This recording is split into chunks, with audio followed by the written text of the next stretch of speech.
تحياتي يا حبايب، يسعد مساكم. موضوع التحفيز، بيحكي عن التحفيز كتير كتير مهم، كتير كتير مهم بحياتنا.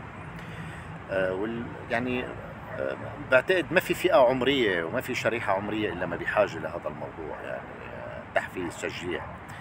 فيلي بدي أحكيه اليوم أتناوله بموضوع التحفيز هو طلاب المرحلة الابتدائية اللي يبدأ يعني الصف الأول للصف السادس. يعني هاي المرحلة كتير مهمة وكتير خاصة جدا بحياتنا وبحياة كل الطلاب والتلاميذ. تعرفوا هي اللي بتشكل الشخصية، وهي اللي بتصقل الشخصية وبتتكون يعني بهاي المرحلة.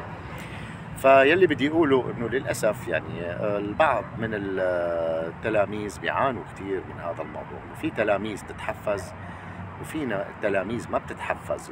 يعني كيف مثلا انه يعني بعض المعلمات، شريحه معينه من المعلمات بيتعاملوا مع الطلاب، مع التلاميذ بس المتفوقين او اللي بيعتبروهم متفوقين، وهذا الموضوع طبعا كثير خاطئ. يعني فنحن بنشوف مثلا طالب فرضا بيجيب علامات، مجتهد الى ما هنالك، وفي طلاب ما بيجيبوا علامات او بيكونوا مانن مجتهدين، مهملين قد يكون.